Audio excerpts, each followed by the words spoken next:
Hello rainbows, welcome back to my another mini blog. সেদিন ছিল ভূত চতুর্দশী, আর আমাদের এখানে ভূত চতুর্দশীর দিনই 14 প্রদীপ জ্বালানো হয়। তাই আমার মাও এখানে সন্ধেবেলা 14 প্রদীপ জ্বালাতে বসেছিল, আর আমি বসে দেখছিলাম। নাকি 14 প্রদীপ যখন জ্বালানো হয় তখন বসে দেখতে হয় আর তাপটা নিতে হয়। তাই আমি 14 প্রদীপ জ্বালানো দেখে বাড়ির সবাইকে দেখিয়ে তাপ দিয়ে তারপর আমি আর মা যাচ্ছিলাম বিভিন্ন জায়গায় 14 প্রদীপগুলো দিতে। প্রথমেই আমরা যাচ্ছিলাম নারায়ণ মন্দিরে, আর আমাদের সাথে আমাদের লালুও যাচ্ছিল। তো নারায়ণ মন্দিরে যাওয়ার আগে মা কাকা কাকিমাকে প্রদীপ দেখিয়ে তাপটা দিয়ে দিল, আর তারপর আমরা মন্দিরে গেলাম। সবার আগে বিভিন্ন মন্দিরে দেওয়া হয়ে গেলে তারপর বাড়ির বিভিন্ন জায়গায় প্রদীপগুলো দেওয়া হবে। তো আমাদের 14 প্রদীপের মধ্যে প্রথম প্রদীপটা মা দিয়েছিল নারায়ণ মন্দিরে। দেখলাম আমাদের আগেও কেউ মন্দিরে প্রদীপ দিয়ে গেছে। তারপর আমার মা দুর্গা মন্দিরে একটা প্রদীপ দিল, আরেকটা প্রদীপ দিল মনসা মন্দিরে।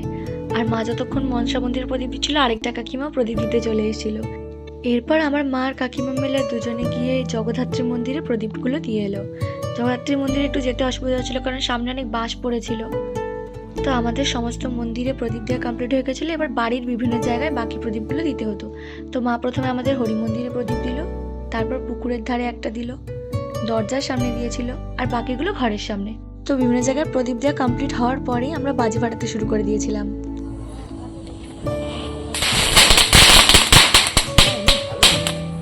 আমি একটা চটপটি জ্বালানোর পরে ভাই একটা তুবড়ি জ্বালালো।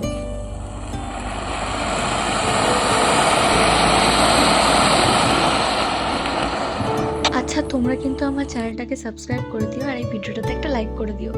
তোমরা কিন্তু এই ছোট্ট ইউটিউবারকে সাপোর্ট না করলে আমার ইউটিউব জার্নি কিন্তু এগোবেই না। প্লিজ সাবস্ক্রাইব করে দাও। এরপর ভাই একটা মিনি স্কাই শট জ্বালালো, যেটা ফাটলোই না। ওই রোদে না দেওয়ার ফল। ভাই আমার এত করে বাজিগুলো রোদেই দেয়নি, আমি যেগুলো রোদে দিয়েছিলাম সেগুলোই ফেটেছে। এরপর ভাই একটা নতুন জিনিস আবিষ্কার করেছে, চটপটি আর চরকি একসাথে জ্বালানো।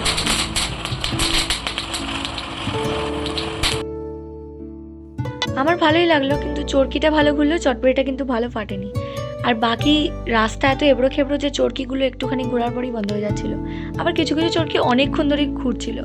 এরপর সবশেষে আমরা ফানুস জ্বালালাম, আর ফানুসটাকে উড়িয়ে দিলাম। আর হাওয়া দিচ্ছিল এত সুন্দর, ফানুসটা খুব সুন্দরভাবে উড়ে গেছে। আর আমরা পুরো দেখতে পাচ্ছিলাম ফানুসটা কত দূর যাচ্ছে, একটুখানি গিয়ে নিভে গেছে। এরপর রাতে ডিনারে ছিল বিরিয়ানি আর চিলি চিকেন। তো ব্যাস, এভাবেই দিনটা কাটলো আমার। দেখা হচ্ছে পরের ভিডিওতে। আজকের জন্য ভিডিওটা এখানেই শেষ করছি। সাবস্ক্রাইব করতে ভুলো না। বাই।